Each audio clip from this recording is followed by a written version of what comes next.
Hi, I'm Lewis from Ebonivory, and you're listening to the Progcast.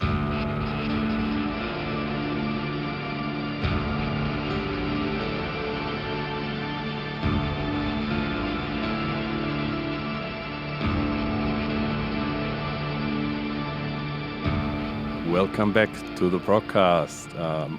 I'm your host Dario, and as you already heard, with me today is Louis from Ebonivory, calling from all the way from Australia again. Two weeks ago, we had Jim from Caligula on the show, and I'm pretty sure you guys know each other, and you hopefully will tour together in the United States next year. Fingers Hopefully. crossed that will happen. Before we start off and talk with Louis about everything Ebonivory, of course, the last episodes are still up for you to listen to. Last week we had The Sorcerer from Art Against Agony. Also, maybe a little tip for you, Louis, if you like some interesting, fresh, and unique take on instrumental prog metal, and their newest EP is entirely electronic. Cool. So they're definitely a very interesting band. I've been following for a while. Of Awesome, course, I'll give it a spin. yeah, cool. Of course, on Monday we had our What's Hot list. As always, it was the last one from May, and that means there's a best of What's Hot for May, for the month of May 2020. And originally I wanted to post it yesterday, but I'm gonna post it today, like after we wrap up this conversation, because obviously yesterday was not the time to post 100%. stuff like this. And I'm pretty sure you guys all know what's going on in the world, and in the United States, more specifically. But you guys in Ebonivory also made a post about that, which I really liked, that you spoke up about it. And I also like the fact that you not only like talked about it, you also put together some links for donations for maybe you can talk a little bit about it. Yeah, I was sort of thinking about it yesterday when we were talking about putting the post up as a group, and I think for as seemingly small and menial as our platform may be at this point, like, you know, I think anyone that has any kind of voice and any kind of following and any kind of means by which you can reach a lot of people with information, there's almost a responsibility and a duty almost to be able to not influence, but to be able to educate and to inform. And if we have a platform by which we can let, you know, a couple of thousand people know some really good and really helpful places that they can go to be able to help some people out who are really in need at the moment, and people who are so under-listened to and underappreciated and unrecognized, unfortunately, still in this modern age, then I feel like we have an absolute, you know, it's our duty to do so. So I suppose that's where the desire to put that post up came yesterday. But it's a very uniform feeling across the guys in the band. And I can imagine a lot of the people in the world right now that there is some very serious need for change and very serious time to take a step back for people like us, and to be able to allow people that haven't had the voice and had the platform to use their voice to finally have it, which I think is the most important thing. I absolutely agree with that statement. From that more serious matter, let's dive into the music, and we like to open up the conversation with a little section that we like to call "What's in Your Walkman," and there you can like recommend, give a shout out to anything that you've been listening to lately, be it old, new, or like well known or obscure. So, what you've been listening to lately? What's in your Walkman, Luis? My last couple of spins, as far as albums are concerned, I'm a big, like, personally, my background comes from like jazz and blues and funk and stuff like that. So I've been spinning a lot of Wolfpack as per every single time I ever put headphones in. I always listen to Wolfpack. Like every single one of their albums is just like put a smile on your face and make you want to dance and walk real fast. It's such good music. Same goes for Tom Misch. Like everything Tom Misch has ever put out is just like beautiful, incredibly recorded and orchestrated music that just puts a huge smile on my face. Another Melbourne Melbourne producer and musician, Bailey Judd. He just put out a couple of new singles that I've like not been able to turn off. Yeah, lots of funk stuff, lots of sort of disco vibes, but you know, stuff that puts a smile on your face. That's usually the stuff that I tend to go for if I'm putting something on the old headphones. That's cool. Let me know some 3 specific song recommendations later, so I can put them into the playlist that that is connected to this show. And, awesome. So people can check it out if they don't know the artists you just mentioned. Cool. I mean, of course, I know Wolfpack, but I think I didn't know the other 2. So I'll also be very interested to have a listen. How good's Wolfpack, though? Oh my god, man! They're like the best band of all time. Yeah, there's just some bands out there where you just listen and watch them if you have the video, and you're just like, yeah, as you said, put a smile on your face with the sheer Madison, just the sheer joy of making music. Oh, 100%, man. That Madison Square Garden performance, to see a band that I've been following for a while be able to grow in the way that they have and do a performance like that, which is like one of the biggest places that you can hope to ever play. Yeah. Oh, man, that video put such a smile on my face. I watched it back to front like 5 times. It's so good. Yeah, and having the entire fucking audience like singing the multiple part harmony, just like singing a bass line as well. Like every time they play Deantown, the audience is like louder than the band. It's absolutely insane. But anyway, good stuff, good music. Awesome. So I'm also listening to lots of music, and the last week I've been a little bit like checking out what stuff I missed or what stuff I need to go back to from this year that was released this year. We're almost reaching the mid-year midway point 2020 already. It's crazy. And so I was checking out, or I was revisiting 2 EPs from 2 very different bands from Montreal in Canada. One is more math rocky, but also like heavier prog metal influences. They're called Bird Problems, and their EP is called Beyond the Nest. And I'm gonna put the first song of that EP, Pigeon Superstition. Very very funny names and really cool music. Aviation themed. Yeah, and the other one is called Transcend. Like, I think 9 years ago they had an album called The Mind. So if you read the band name and the album title together, it would read Transcend the Mind. Yeah. And I think that was in 2011, and now they have something between an EP and an album out. It's called an album on Spotify, but it's like 35 minutes or something like that. It's called Balance One, and it's really really good melodic prog metal, also with various influences. So not only your generic melodic prog metal type. So those are really two top notch EPs. I would say that were released this year, that I wanted to give another shout out here. And last but definitely not least, once again, a little side note from what I saw online yesterday was, of course, the bigger the bands, the more hateful comments and like unfollows you will see in the comment sections. 100%, man, 100%. So three of the bigger artists, I checked out the comment sections a little bit before it was too much for me. Yeah. was Steven Wilson, Mike Portnoy, and also Marillion. And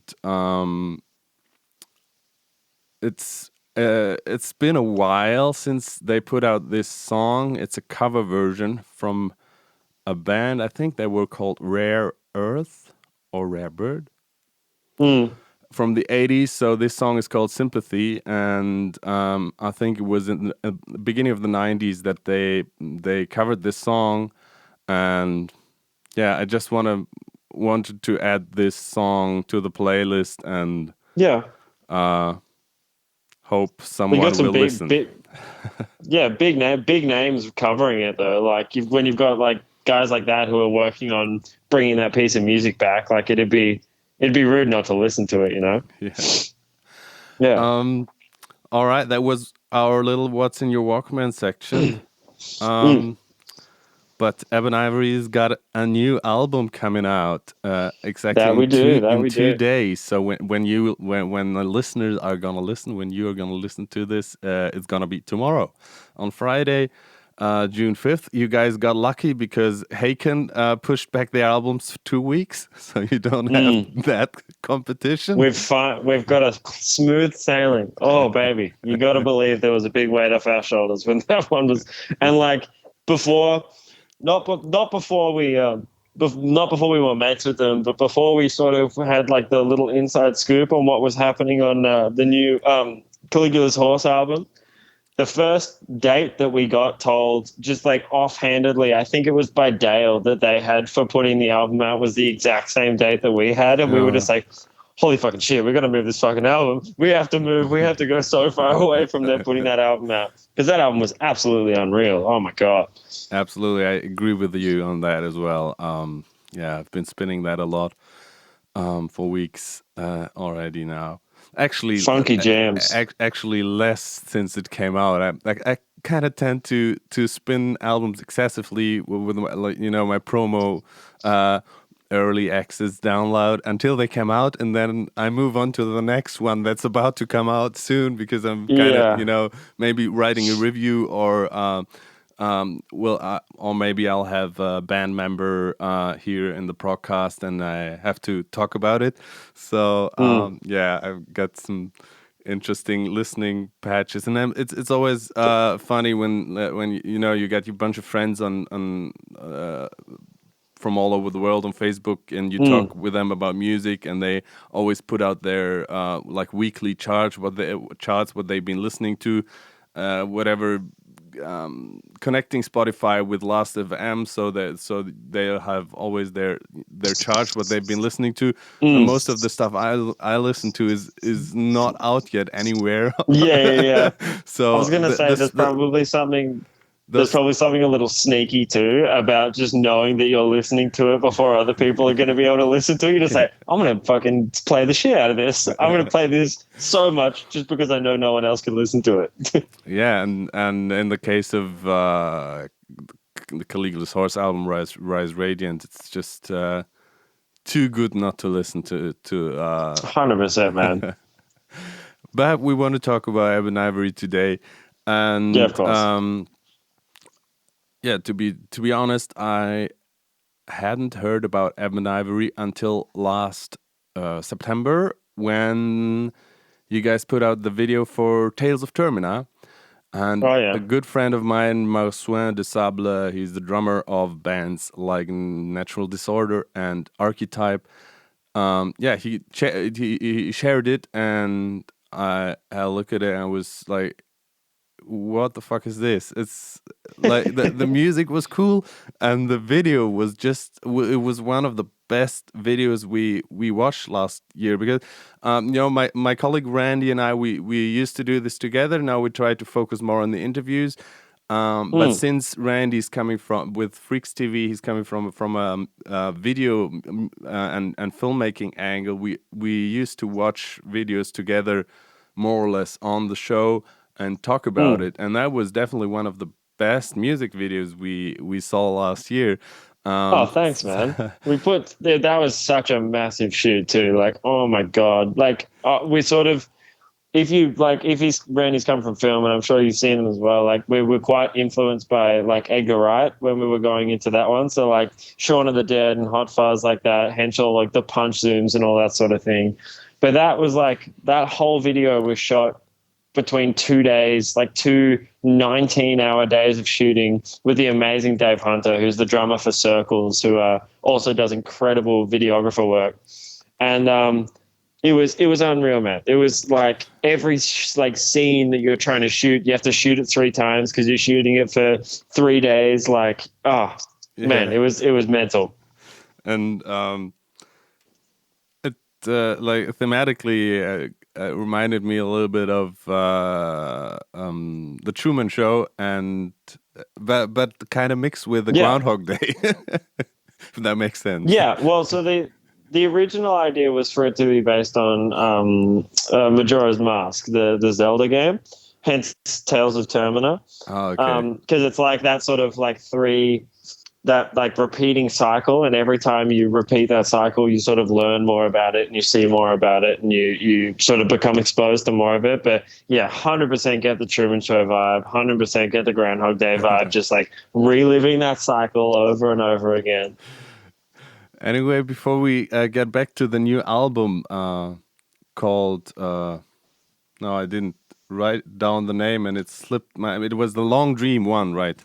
Yeah. It coming out this Friday. I mean, you guys have been around a couple of years more before I discovered you. So why don't you tell us a little bit about the history of the band and what you've been up to the past years? And from what I've gathered, the lineup was pretty consistent from the beginning, right?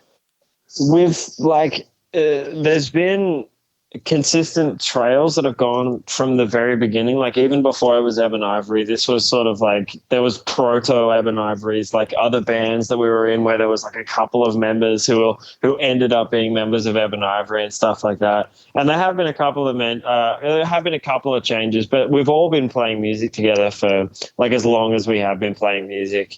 Right. And I think really, as far as we're concerned in the band anyway, like the band almost was reborn when we got to play Progfest about 18 months ago now.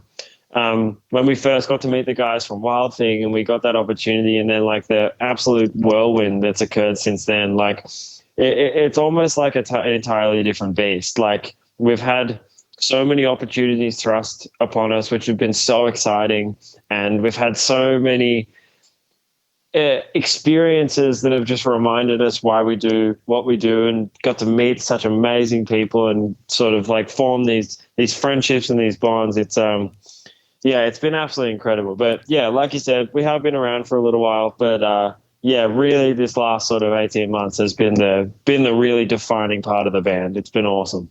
Wow. So before that, you guys already had one album that's 5 years old now, The Only Constant, and 2 EPs, one before, one after the album.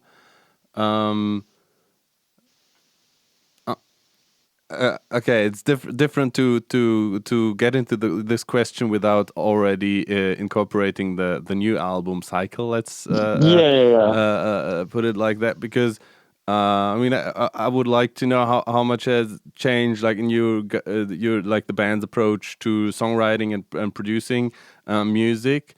But then when I look at the releases of the singles that are on the Long Dream one, then I see that there's like 6 or 7 singles that date back as far as 2017 with The Color I'm Blind to, and there's like and the you only announced the album with the last single, Introversion, if I recall correctly. I think with Explosions in the Dark, there was said soon there's gonna be album info maybe, but you announced the album with Introversion only. So how did that come about, like for you as a band, your approach to producing and songwriting, compared to before maybe? the Yeah, earlier so like releases. I think the way to imagine it, obviously with it being the Long Dream 1, this is like a part of a greater whole. There will be a Long Dream 2, definitely not 5 years in the making. It'll be much sooner after this, but imagine it being more like one enormous session. Like when we finished sort of tracking and recording, which was probably 3 or 4 years ago now, we had about 32, 33 like finished songs, like pre-vocals, but still like heaps and heaps and heaps and heaps and heaps of music.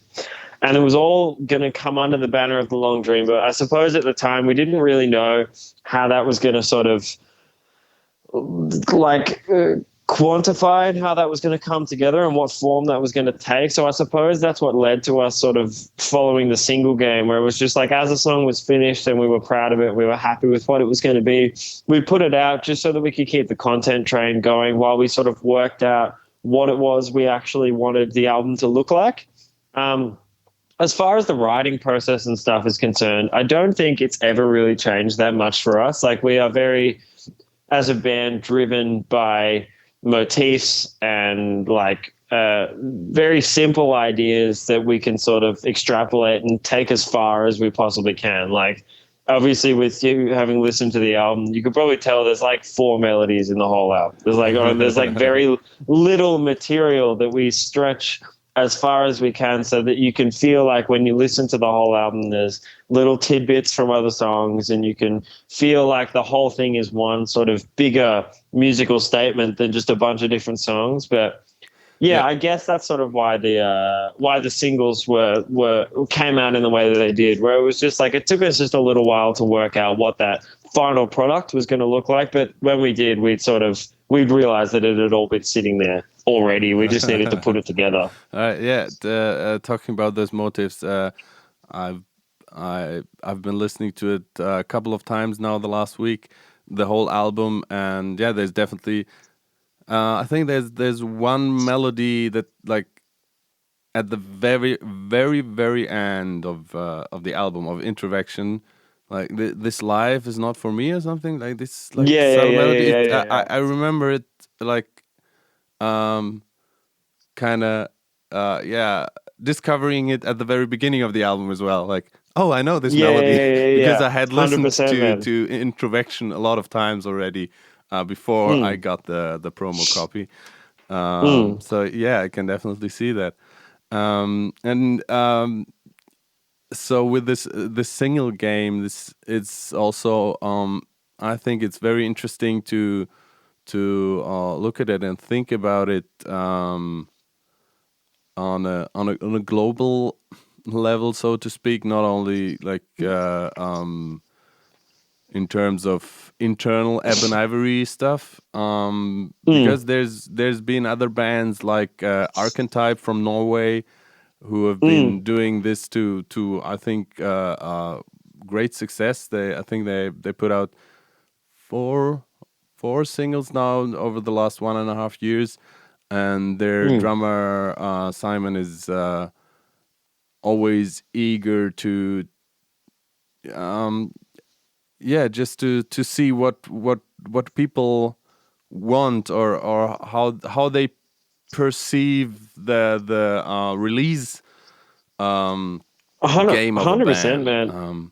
And like if you've got a lot of material that, and I don't, not that I would sort of think about it in terms of the music that we're sort of doing or any music for that matter, but if you are the sort of band that are writing every song sort of with the intention that it could be like a lead single, if that makes sense. Like if every single song that you write you could have as your single, then why not put them all out as singles? You're constantly giving people an opportunity to be able to experience a new release, which is always exciting for everyone, because if you blow your load on a whole album, then you can't go back and re-release a single from it, you know. But then it also continually allows for that discourse with your fans where it's like, here's a new piece of material, get the information back, people can listen to it, they can hear it, and then when it gets back to you, you can reassess and you can be like, awesome, people are loving this, or maybe this isn't quite exactly what people thought they wanted from us, maybe we can reassess and see where we're going from there. Like it gives you a lot of room to play and a lot of room to wiggle. Yeah, that's really interesting thoughts about this release. Yeah, how you can really approach releasing music in this day and age, where you don't have to like you don't need a lot of gather some like a lot of funding to be able to press a vinyl or whatever. You know what I mean? You can just like finish the song and put it out there. There's you can do it. You don't even need a record label. Oh man, like a 15-year-old kid can write a dance hit in his bedroom on a laptop and make millions of dollars. Like it's possible. It's so user friendly now, I guess. And I suppose the argument can also be made that it does lead to a bit of an oversaturated market. But like an oversaturated market in a market of creatives isn't really so oversaturated. There's just more people being given an opportunity to be creative. Like I don't think there's anything wrong with that. being heard, like, or putting their stuff out there. Yeah. 100%. Like I remember when SoundCloud was first sort of kicking off, and like the sheer ability of you just being able to be like, oh, I can just put out some dumb little cover that I did in my room for all of my 50 friends to see. And then you watch it and you're just like, oh, cool. Someone I've never met in my entire life has listened to this. Like, it's cool. It's an exciting way for people to experience your product. Funny that you mentioned SoundCloud. It reminds me, I don't know where it came up. Like recently, I thought about this, and I don't. Maybe I even talked about it here on the Progcast, but or maybe not. I don't remember which situation it was, but it reminded me of. I think it was. Anyway, when it must have been 2015. No, earlier. A little bit earlier, definitely. Because Tesseract's Elder State came out in 2015, and I remember their lead single Singularity, the radio edit without the chorus at the very beginning. They put it out on SoundCloud, like not on YouTube like everybody else. Oh did. True. And the other band where I was going crazy about the first single of a new album coming out on SoundCloud officially. That was Leprous for Cole Chronic. Wasn't there also like when P2 came out, Scarlet was put up on the Sumerian SoundCloud page or something like that? Was that how that worked? I feel like there was a very similar thing. Could very well be, but I have to admit I've never been into Periphery that much. Yeah, that's all right. It's not for everyone. But let's talk a little bit about your influences, because I think you guys, you don't stick to just one modern prog metal sound that has been established by now. There's definitely more influences shining through that. I have trouble maybe pinpointing them because I'm not that much familiar with those influences coming from really, really maybe close-minded prog angle, Yeah. Well, I suppose like it would be almost remiss of me to say that like we as a band aren't necessarily the biggest fans of like prog music as a thing. Like it's not something that we actively are like, this is our favorite genre. This is the thing that we listen to wholeheartedly. This is what we love. It's not that we don't like it. Like honestly, for me personally, like Periphery is probably one of my favorite bands of all time. And I definitely incredibly influenced by them. And I know a lot of us are, but I feel like a lot of our musical taste and the things that we're trying to say with our music, prog just gives us an outlet that's like, oh, you can do anything, Like prog isn't so much like you're playing prog metal, you have to do X and you have to do Y. It's more just like, oh, okay, you've just got this.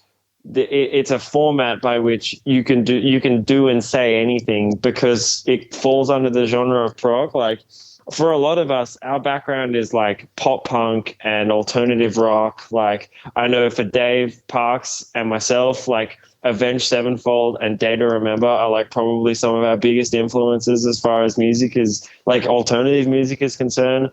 Like I know for Charlie, like Jimmy Eat World and Eskimo Joe and a lot of alternative rock is his big background. Ewing's is probably the most through and through metalhead in the band. Like his whole history is like coming up in like a thrash metal band, like doing like fucking like cartwheels with his hair and stuff on stage when he was 15 and all that sort of stuff. And then yeah, our influences are so far afield from what I suppose maybe the pigeonhole of prog might be in terms of what people might think that we listen to. But yeah, we use prog more as an avenue for being able to do whatever we want, if that makes sense. Because Absolutely. When you do prog, it's like no one bats an eye if you do a song in 7/8 or something like that. But if we went to an alternative rock show and started doing songs in 7/8 and had screaming sections, people would, walk away. Nice. Looking at the singles again, like the chronology of singles, and at first I thought they were they were completely like on the album chronologically as they were put out, but they're not entirely. Like there's like a rough time because like the last 3 singles are at the end and the last single is at the very end, but and Petting the Black Dog is roughly in the middle, but yeah, also at the beginning there's some switches. So how did you go about like putting the album together once you had all the songs ready? I think there was always a couple of songs that we go into them intending that they flow into other songs. Like you'd probably notice that the flow from Patting the Black Dog all the way through like Sea Suns and In Reverie and Cats and all of those sort of softer songs in the middle, they all flow very intentionally. Like the spaces between the songs are very written, and that was sort of an idea that had come way back in the writing phase. But with all of the other ones, it's more like if we think the track listing works as like a sort of a journey, once everything's mastered, we put all of the mastered tracks into a new session and create all those little ambient bits that go in the middle. Like that's more of a thing that comes in towards the end, I think, as far as stitching it all together is concerned. Okay, and thematically, moving away a little bit from the music, more towards the lyrics and this kind of content. How are the songs connected, or are they connected? And is there a greater theme, like the musical themes popping up here and there? Yeah, I think I've sort of had a couple opportunities to talk about this over the last couple of weeks, and I feel like the best way to describe it is that ultimately for us as a band, it's a bit of a coming of age sort of nostalgia trip. Like it's to do, as far as the album is concerned, with growing up and learning that the things that you might once have held dear aren't something that you need to be responsible for anymore, but there's new things that you need to be responsible for, and coming to terms with that, and coming to terms with growing up and the new responsibilities that come with that. But I think, especially given how long this album's been in the works and how long we've been working on some of these songs, like Tales of Termina has been around for the best part of a decade in some form. Like these songs have been around for a really long time. And even now, without the album having even coming out, we look back on it in such a nostalgic way that it's almost like we've written it for ourselves, if that makes sense. Like for us to be able to look back on the people we were, 2 years ago, 4 years ago, 8 years ago, whenever it was. It's kind of therapeutic in a really weird way for us. And we're very glad that it's finally going to be able to go out, because I feel like the longer we'd sit on this, the weirder it would feel with us constantly looking back on these older versions of ourselves. But yeah, definitely a discussion of growing up, I think, is probably the smoothest way of putting it. All right. Yeah, you mentioned earlier a kind of a saturated market as far as releases go. One thing with the whole Corona crisis going on and many people sitting at home for once, and a lot of bands not being able to tour anymore for the time being. It when it all started to go down in March, it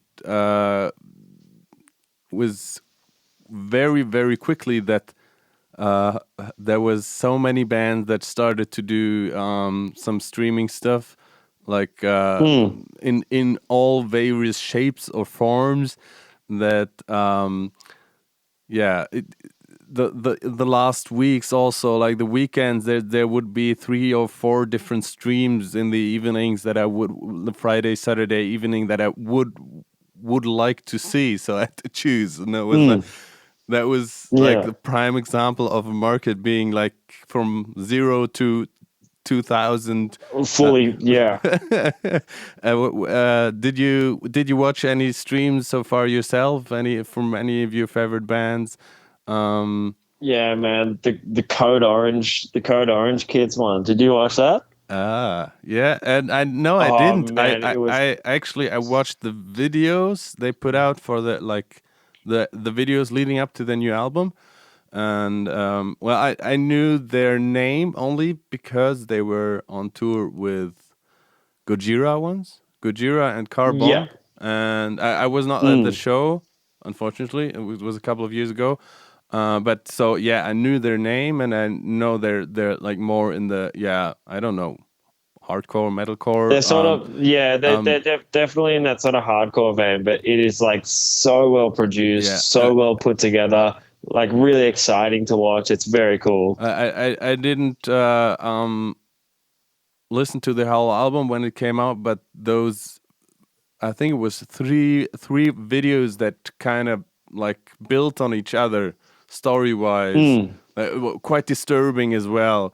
But the video Yeah, production made me appreciate also the music a bit more, if that makes sense. yeah, that no, was at absolutely. that I remember that was at the very beginning of the whole lockdown thing, and I remember seeing that there was a huge success, that a lot of people watched it, and it was kind of their, I think it was their release gig as well for the album. Yeah, Yeah, that was what they did. Yeah, it was yeah, very cool. I was super impressed with the way they did it. Like it was just so high fidelity and so well done. It just looked so good. I was, yeah, very happy to be able to watch that one from home. yeah. Last weekend we had 2 Norwegian bands on Saturday and Sundays. Saturday was Metamortem, presented by us at the Progspace. Still a very underground band, but amazing band as well. On Sunday there was Leprous. They're of course the talk of the town, as you say. I don't The know. world. Yeah, man. I mean, they're just One yeah. of one of Ewing's is the other guitarist's favorite band. He absolutely loves them to bits. Yeah, and they're somehow at the forefront of the modern prog metal stuff that's not afraid to go into other territories, such as, yeah, also taking like pop influences and all that kind of stuff. 100%. What I noticed with the Leprous stream, which was also a huge success for them, I believe, as far as I can tell, which makes me also happy, of course, knowing the guys for a long time. What was kind of very how do you say it? Anyway, I can't find the word right now. So once they put out one of their posts on the Facebook was flooded with hundreds of fake links to their stream, to supposedly their stream, like by scam websites that put up like that took their images and their promo text to promote the live stream, and then like put thousands of links there. Watch the Leprous official live stream here, and then we'll direct you to a site where you have to put in your credit card details, and they say we won't charge you because that's so crazy. And I think, wow, that's and Leprous. That's really low as well, especially in this time. Like when bands are struggling so much and the industry is struggling so much, to try and be able to make a cheap buck off something like that, like that's pretty low. Yeah, there was like I think 500 comments and 450 probably was just spam and scam at the same time. It was so crazy. And I just wanted to talk about it here on the show. Hopefully, maybe some people will listen to it. And hopefully, all of you guys out there who are watching live streams that are handled by streaming providers, where you can buy a ticket for 5 or 10 euros, which is a great way to support the band as well, which I would encourage you to do. Yeah, 100%. Be sure to take the official link and not some scammy spam website. We don't know for now how the rest of the year is gonna look like regarding live options. Have you guys thought about doing something in this direction? Yeah, look, I think as far as like a stream or something like that is concerned, we do have a couple of little things in the works that we can't really announce just yet, but we do have some stuff that we're working on as far as let's say like a substitute for like an album tour or an album launch or something like that. But with the way Australia is looking at the moment, and thankfully the process here has been, conducted quite well, and the reaction to COVID was quite quick, and it's been managed fairly well. Like, I think it could be, maybe we'll play by the end of the year. Like, maybe it would be amazing if we could. I'm not putting any dates on or bets on or anything like that. No one can know at this point. 100%, man. But like, there are already a couple of venues which are finally being able to reopen, like just for drinks and food, that we've absolutely loved. So even if it's not to go see a show of your favorite band, I reckon just if you can get out there and support those venues, just so that they can get themselves back on their feet, so that when we all can start playing shows again, that they can afford to get the bands and stuff down there and all that sort of stuff. Yeah. It's actually, important. That SoundCloud single conversation happened last week in the beer garden, meeting with two prog friends. Yeah. For the very first time in 3 months or something. And it's so exciting. And like, for as much as it's great to be able to go grab a beer and stuff like we used to and stuff, just to simply get out there and to support the venues. Yeah, absolutely. The beer garden was actually the beer garden of the backstage venue here in Munich, which is where like 90% of the metal and prog shows happen. They have 3 different sized venues, like a small club for 200 people, and the middle venue called the Halle for 500, 600, and the big one with I think 1,200 capacity. Cool. So that's all you need. And hopefully I'll play there. Yeah, that would be cool. And then we will do another Ebonivory episode. We'll do one of these in person. Absolutely. Yeah. Luis, it's been great talking to you. I wish you guys all the best with the album release. It's a killer album. Especially like thank you so much. I have to say my favorite is Explosions in the Dark. It's just such a banger. Big tough riffs. That's my jam, and both Explosions in the Dark and Introvection are on my current workout playlist when I go for a run. Awesome, man. Thank you. Every second day. Awesome. Anyway, yeah, it was great talking to you. Thanks for listening, guys. Take care of yourselves. Take care of each other. Listen to great music. This was Luis from Ebonivory. Thank you so much, guys. Thank you for listening. See you next week. The Progcast is a production of Stuus Media and is recorded at the Moonbase Studios in Munich. It is produced by Randy M. Salo, Janine Stengel-Lewis, Blake Lewis, Kai Metzner, and Dario Albrecht. Our theme music is by This Is Not an Elephant.